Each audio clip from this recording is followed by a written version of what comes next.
In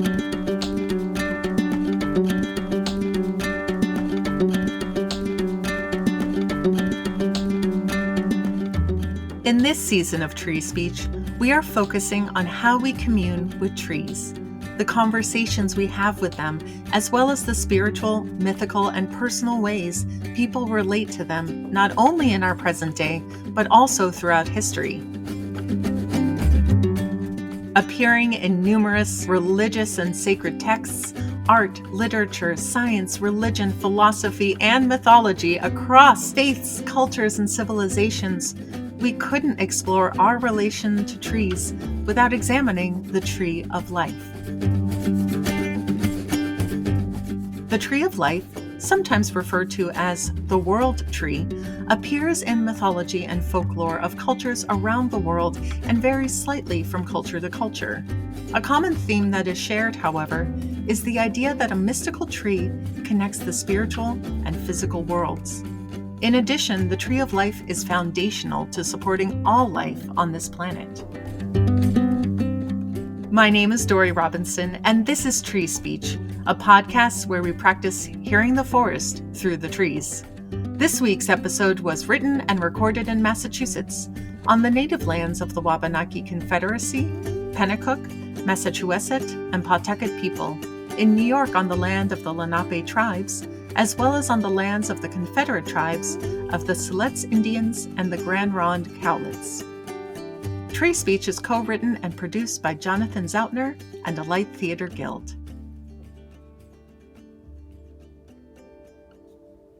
Swiss psychologist Carl Jung continually noticed that trees often arose in people's dreams, and so began to study the commonalities of this occurrence.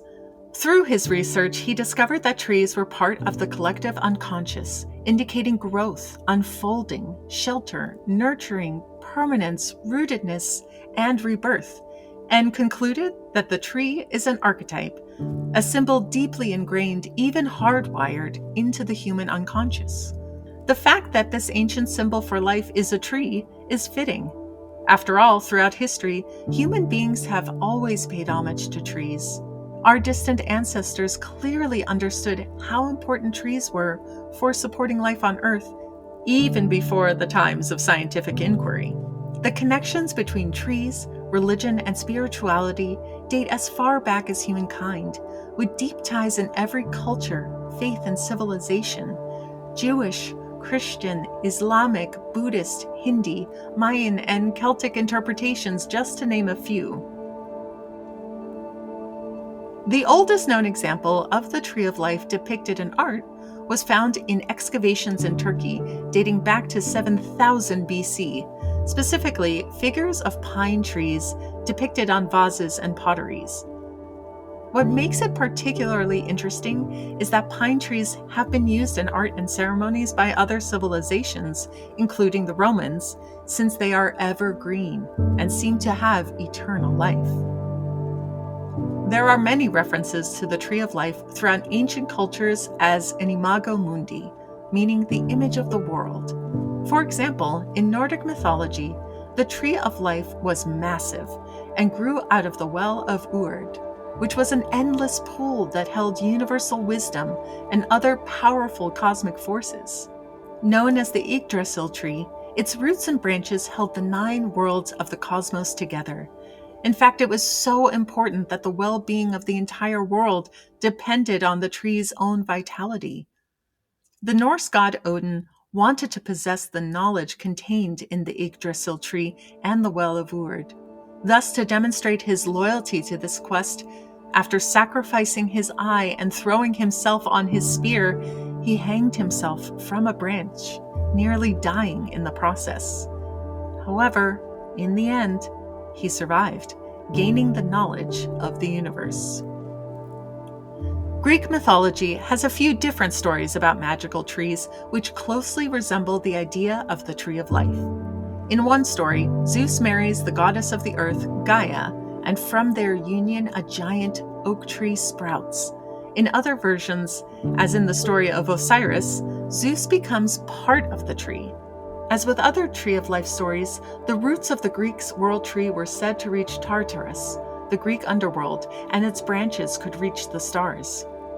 In another myth, the earth goddess Gaia planted a magical apple tree in Hera's garden as a wedding gift when she married Zeus. Like other world trees, Hera's apple held parts of the universe together.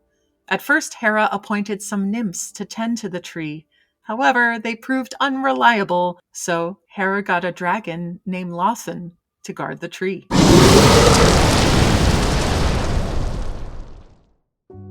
What's especially compelling about this story is the similarity between Hera's apple tree and the tree in the Garden of Eden. The Bible begins with the story of the tree of life, as one of the two trees in the middle of the Garden of Eden. Adam and Eve ate not of the tree of life, but of the tree of knowledge of good and evil. Because they ate of this tree, humankind was expelled from the Garden of Paradise and separated from the tree of life, lest they also eat from the tree of life and live forever. In Judaism, the tree of life is seen as a source of life-giving, representing the knowledge to live peacefully within the wider world. Thus, the Torah is called the tree of life, Eitz Chaim in Hebrew, offering a philosophy that makes life understandable and harmonious. The Quran's version of the Garden of Eden story mentions a single tree, the tree of eternity, and the kingdom that faileth not. Because they make the mistake of eating from the tree, Allah sends Adam and Eve to earth, where they must live and learn to repent from their mistakes. However, Allah assures them that while on earth they will have guidance. Thus, the tree of immortality in the Quran represents repenting and learning from one's mistake, as well as God's mercy. The early Irish believed that the tree of life was in the direct center of Ireland, in County Westmeath. In this way, the tree was viewed as an axis mundi, the center of the world. Similar to the Aboriginal Australians and other ancient cultures, the Celts were animists. They believed the natural world was interconnected and that spirits inhabit everything, from trees to river, lakes, mountains, and animals. The Celts depended greatly on trees for shelter, building materials, food, shade, and even weaponry. Central trees in a community were where political and spiritual ceremonies were held. The ancient Celts also believed that empty space on a piece of ceremonial jewelry, weaponry, or drinkware allowed evil spirits to enter the artifact. This led to the development of intricate knotwork, swirls, and patterns that echoed nature. One of the earliest and most used was the tree of life, and these artistic styles are still seen today. Buddhism has a strong connection to the tree of life. Once Buddha sat beneath the Bodhi tree and received enlightenment, this tree has now been known as the tree of wisdom. In Buddhism, the tree of life symbolizes personal development, uniqueness, and individual beauty. Just as the branches of a tree strengthen and grow upwards to the sky, we too may grow stronger, striving for greater knowledge, wisdom, and new experiences as we move through life. So, how do we in our present day connect with trees and gain strength and wisdom from them? We cannot speak directly with them and ask for guidance, can we? Today's guest, Dr. Stephanie Kaza, has spent much time in conversation with trees and has authored a beautifully written and illustrated book to help and inspire others to do the same. An author, scientist, and educator, Dr. Kaza is Professor Emerita of Environmental Studies at the University of Vermont. Also, a longtime practitioner of Soto Zen Buddhism with training at Green Gulch Zen Center, California, and further study with Thich Nhat Hanh and others. She is the author and editor of many books, including Green Buddhism, Practice and Compassionate Action in Uncertain Times. In her book, Conversations with Trees, Dr. Kaza used her background in spirituality and ecology to write autobiographical essays about her encounters with trees. It was such a pleasure to speak with Stephanie. Her spiritual connection to trees and life work as an educator and advocate is awe-inspiring, and she has much wisdom to share. Let's listen.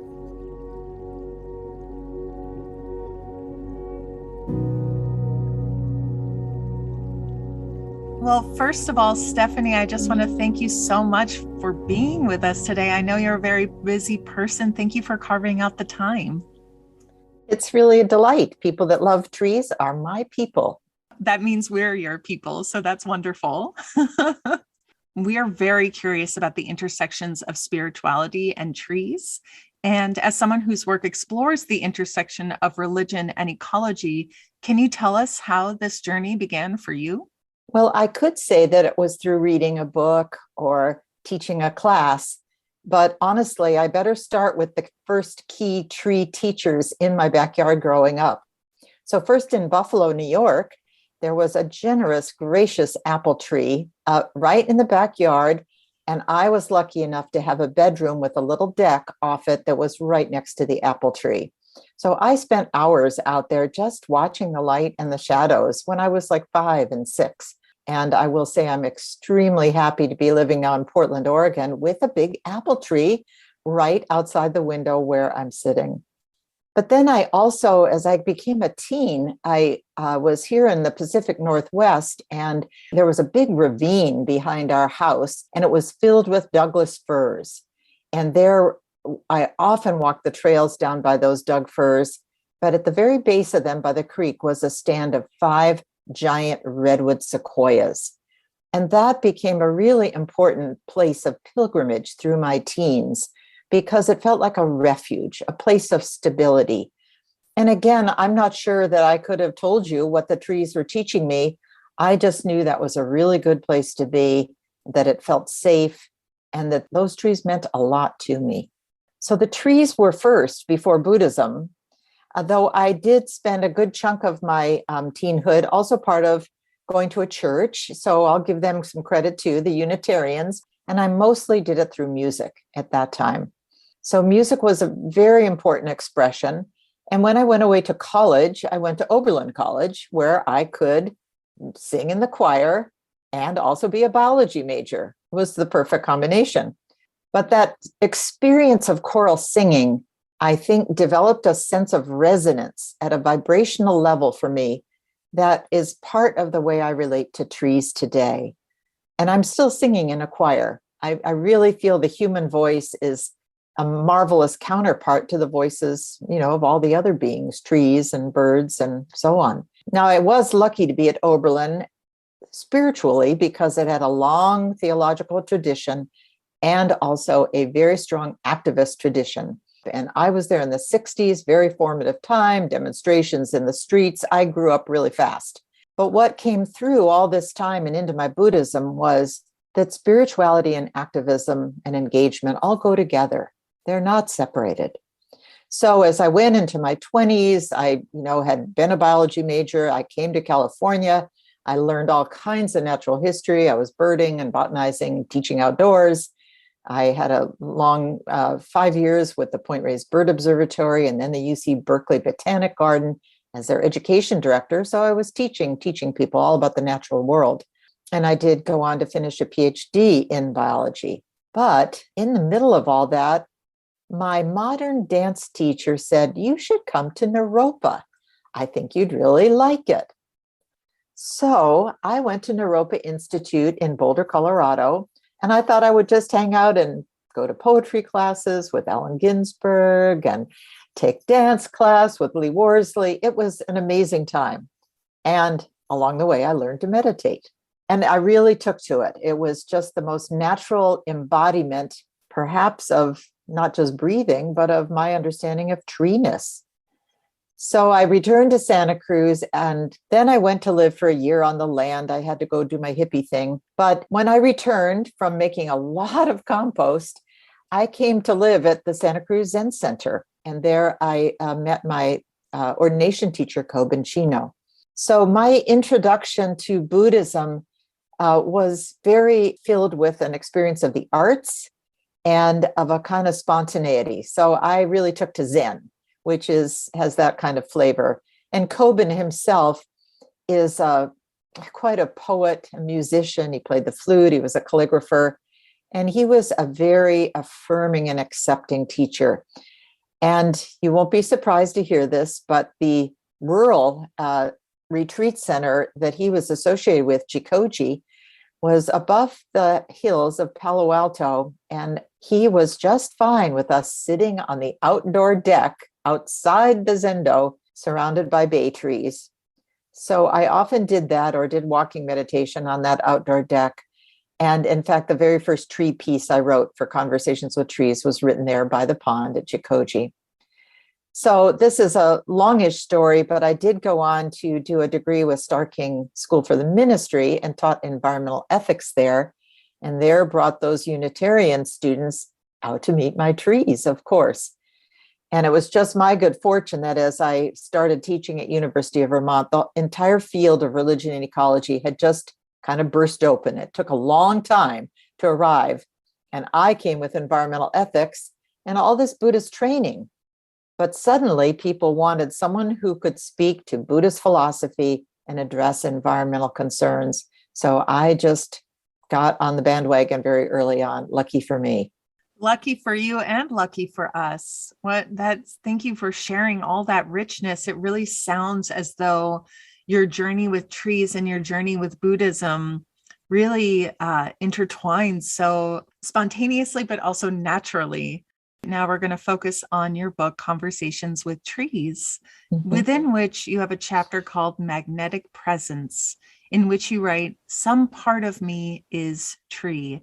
Can you expand on this concept of being one with trees, or a part of you being tree? So being one with trees, an easy thing to say, but what does it really mean? In Zen Buddhist philosophy, there's a very strong emphasis on non-dualism, no separation between self and other. Any sense of separation or overinflation of you, me, mine, I is seen as a kind of delusion. Another way to think about that is Thich Nhat Hanh's word interbeing. People really like that because it gives you a sense of connection, relationship, but it's always going on. His very famous meditation is about holding up a piece of paper and asking students to see the sky in the paper, see the water, see the soil in that piece of paper. So we say the phrase, not one, not two. It's kind of a koan. So it's not, I am me and there is a tree over there, but there's something going on, between us. The way I'm describing it these days is that I feel I'm part of a tree tribe, and in particular, the conifers of the Pacific Northwest. And I'm so happy to be back among my people again after 24 years of being in Vermont. So I see, for example, Douglas fir as a strong and stern kind of elder teacher, whereas Western red cedar is a warm and loving presence. I have visited an old growth grove of Sitka spruce on the coast since I was a kid. And I've been going back quite a bit since we moved back to Oregon. And I've decided that I want to just offer my remains to that particular forest so that whatever is left will indeed finally become part of that forest. That's incredible. Thank you for sharing that. You mentioned this concept of ecological sanity. Can you tell us what ecological sanity means to you and why it is important? Well, usually when we use the word sanity, we're thinking about mental and physical health, emotional health, spiritual health. So you would infer ecological sanity is then about healthy relations with the ecological realms that support our human lives and, of course, support all the other beings in the world who deserve and need our respect. And I'm sorry to say, as a planetary people, we're mostly acting in quite ecologically insane ways, ignoring the wisdom of indigenous peoples, of scientists, and of the world religions. There are different ways of describing this insanity in kind of psychological terms. Some call it an addiction to fossil fuels, to consumerism, for example, or you might say it's a kind of narcissism, thinking only of ourselves or ourselves first, human lives as dominant on the whole planet. And some religious teachings reinforce that. Or you could say it's a kind of forgetfulness, that we're just so absorbed in our lives that we forget everything else that's going on. So all of those are ways of being kind of a little insane. And when you add them all up together, the impact is of a world that is going crazy. It's going crazy in its ecological systems, and the human political and economic systems are not strong enough to restore that ecological sanity in a unified way right now. There's very destructive things going on in our major forests of the boreal lands as well as the Amazon. And of course, war is never good for ecological systems. So why ecological sanity is important boils down to it's the only way we will survive on this earth. But I will say at the very same time, there is a deepening sense of ourselves as planetary people. And there's a deepening sense that ecological sanity is possible and necessary, and that it really requires us to use our spiritual practices to focus on what I'll call out three things here as a kind of part of our closing, to focus on healing our relationships with trees, with each other. Just stop cutting them, stop burning them, stop murdering them, and with the land, and start working on the great course correction after these 100 years, 200, 300 years of plunder and extraction and genocide. So healing is one great need, building community and practicing community, understanding ourselves as part of forest, part of neighborhood, part of the planet. And this shift I see happening more and more everywhere. That is very, very encouraging. And both of these, I would say, are about practice, what we do every day, how we show up, how we pay attention, how we choose to take ethical action, working with others, engaging in ritual and ceremony, but always returning. And this is a very important Buddhist theme, the daily practice of meditation or chanting or walking, so that Buddhist practice informs your path to ecological sanity. That was really wonderful how you laid that out for us in such a connected way. In Conversations with Trees, it was originally released in 1993. Does the book have resonance today that is different from when it was first released? And what is it like for you to go back to the stories and chapters in the book with years of life experience since it was originally published? Honestly, it is a thrill.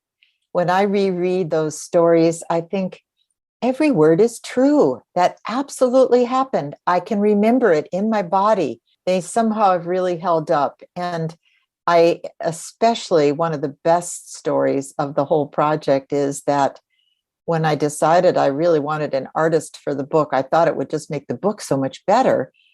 I was lucky enough to meet a person at an engaged Buddhism meditation retreat right before I moved to Vermont. And he and I were both, of course, had been sitting all week long. So we're on some kind of wavelength, though I'd never met him before. And he said, well, I might have the kind of drawings you're looking for.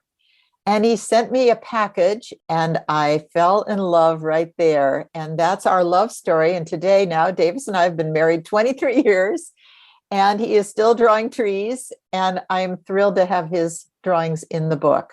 And we really just decided the trees brought us together. But we can celebrate all that so much more today because we're not hiding in a closet with it. When I would do readings back then in the 90s, people would sneak up to me afterwards and say, oh, I have a favorite tree. Can I tell you about my tree? And they didn't want to talk too loud because they thought people would think they were crazy. But now it's everywhere. It's in the popular lexicon now. And there's so much more awareness of trees, the importance of tree planting for urban cooling, as well as aesthetics. So I think the book really holds up well, and I'm glad it's in the company of other tree books. It has some friends on the shelf. In fact, we have one whole bookshelf that's nothing but tree books in our house. I'm thrilled that Shambhala wanted to re-release it again, and I know their decision was because there's so much more receptivity and interest right now in the general population. My producer and I both also have shelves of tree books. What an incredible story that love of trees brings so many people together. What trees are calling to you right now? Well, I'm really feeling it in spring. It's so exciting. It's like the tree energy is really awakened, like there's just surging energy between everything. It's really coursing out there. And I have a feeling I'm supposed to be doing some more writing about trees. And so they are talking to me. And the one that I met recently is an enormous Western red cedar. It's called the Rockaway cedar. It's on the coast in Oregon, just north of Tillamook, Oregon. And it's a remnant old cedar, hundreds of years old, enormous in scope. And it was kind of in a little backwater behind a neighborhood, and people were just kind of creeping in on various paths here and there to see it. And it was annoying the neighbors so much that finally they decided to build a boardwalk through the cedar swamp out to this beautiful cedar. So when I visited this cedar, my first meeting, oh, I was so excited. All along the way on the boardwalk were blooming skunk cabbage, just brilliant yellow, right and left, right, and hundreds of them. So I was hitting a peak moment energetically in this spring swamp. And I was already very excited by the time I got to the cedar and looking at different cedars along the way. Is this it? Is this it? And then when I got to the big one, I just couldn't move for a while. I stayed, I don't know, an hour or more. And I knew the message was, you have to write about cedars. I'll give you all the information you want. Just keep coming back to me. Don't ever forget that I'm here for you. And I will give you the energy you need to complete what you're supposed to be doing now. It was so, I'm saying it in words, but words are not really the way it was coming through. Obviously, trees don't speak English, but it came kind of through the heart. And part of what it enabled me to do was sort of look at what else was coming to me, like where else am I picking up very faint clues or little seeds somewhere out there in the cosmos. And I can't wait to hear through you what the trees are saying and what the trees are sharing. Thank you so much for joining us today, Stephanie. We are so inspired by the seeds you've planted towards action, and that is both inward and outward towards a deeper understanding of ourselves and towards healing and creating more sustainable lives for one another. And we look forward to all the wisdom and beauty forthcoming from you as well. Thank you. You're really welcome. I'm thrilled that you're doing this, and I wish you all the luck in the world. I hope you get a wide listenership. As you said at the beginning, we're hoping to find more of our people, more of our tree people, and to share with others how they're tree people, whether they realize it or not. Wonderful.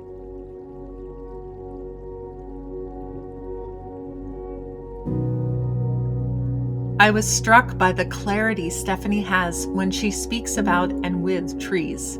She knows them on a biological level, but also views the world holistically.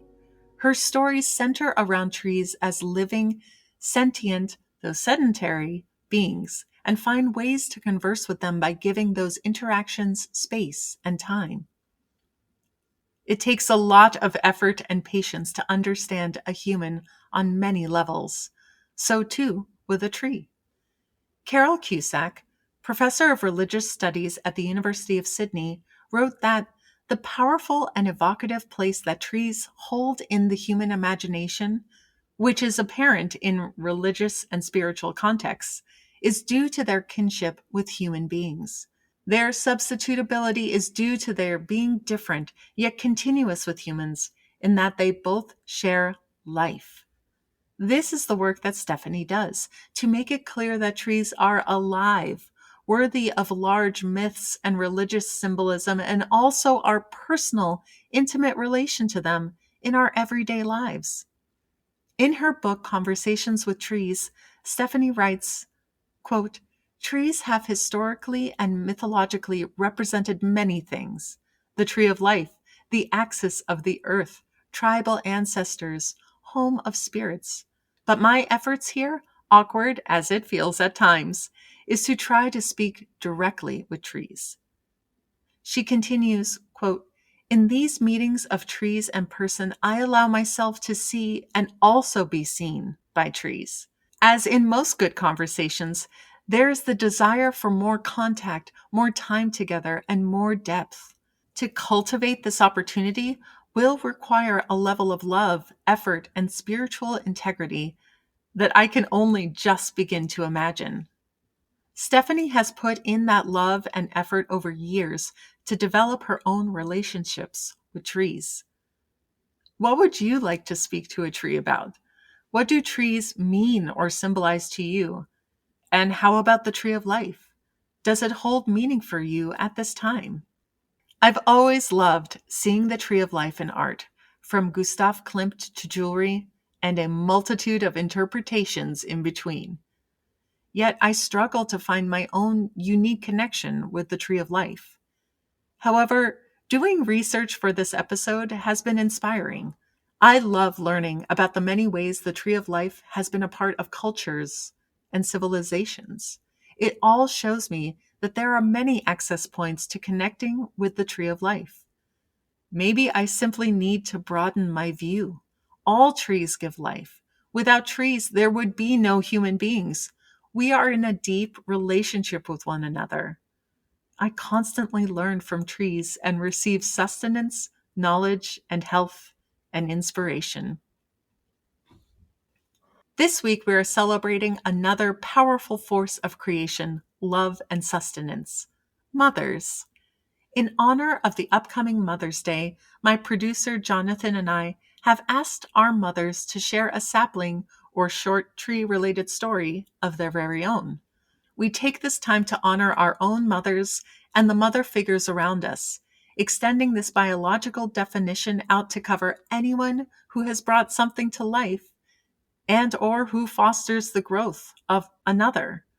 To be a mother can take many forms, even that of a mother tree, and we pay tribute to you all. Now here is Miriam, Anne-Marie, and Jackie.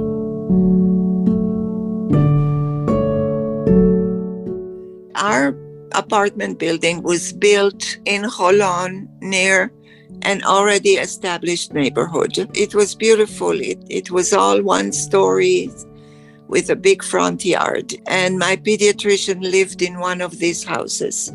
And I could go to her without my parents because it was 2 or 3 streets over, no traffic. There weren't many cars back then. And I went to the pediatrician, and whenever she had to give us a shot or do something that would be mildly painful, she felt so badly.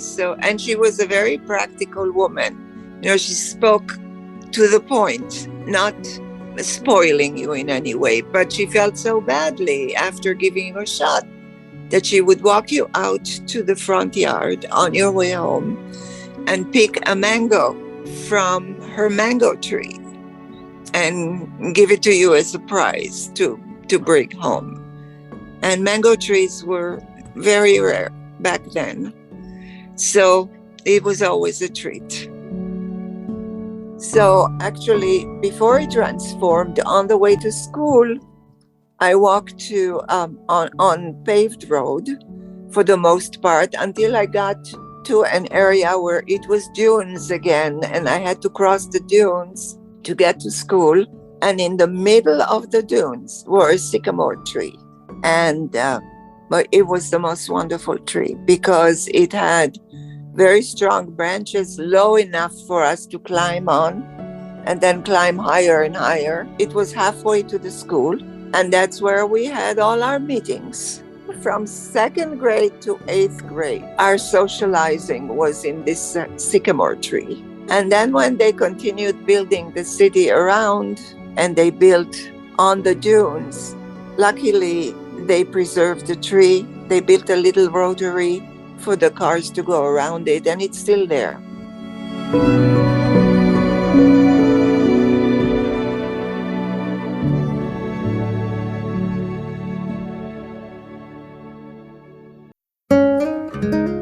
It's a beautiful spring morning in San Diego, California, and I'm sitting under our enormous pine tree in what we call the lower 40 in our big backyard. The lowest branch is bedecked with a red sleeve of bougainvillea, perfect for the person this grand tree is named for, Grandma Margaret. Not truly our children's grandmother, Margaret was everything I could have hoped for. Kind, generous, and loving, and was the perfect surrogate for my mother who had recently passed. She came to our home each Tuesday morning so that I could run errands and enjoy a cup of coffee after, calling it our little bargain. This went on for several years until Grandma Margaret's wonderful and generous spirit fell victim to the cruelty of Alzheimer's. On one of our last visits during Christmas time, her daughter gave us a small living pine tree from the supermarket. Little did we know that once this small tree took root, it would take over an entire corner, providing shelter and shade. Grandma Margaret's tree is a testament to her beauty, tenacity, strength, and faith. Happy Mother's Day, Grandma Margaret.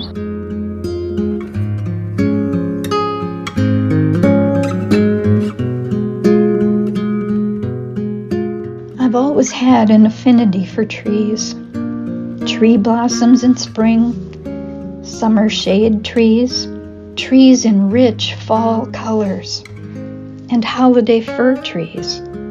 By writing an essay on the apple trees in our yard and what they meant to me when I was a third grader, I won an evergreen tree from a local nursery, and my class was invited to our house to see the tree planted. It was an exciting event. Many years later, as an elementary music educator, I continued to share a love for trees through song and poetry, such as Kilmer's famous poem, Trees. Kindergartners sang Mr. Rogers' Tree Song, and older students learned about the redwoods through Woody Guthrie's This Land Is Your Land, to name just a few of the opportunities I had for incorporating trees into music curriculum. Before we built a home 35 years ago, my husband planted hundreds of evergreen trees and hauled water for their survival prior to there being an available water source on the land.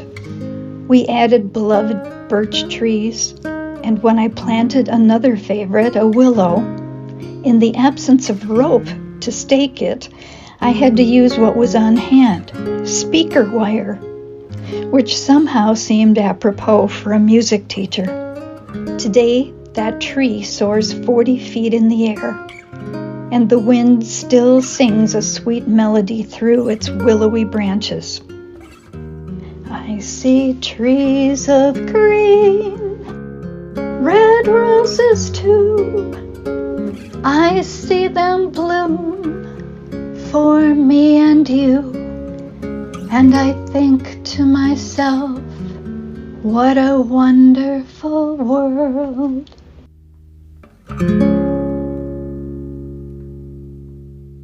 Thank you for joining Tree Speech today.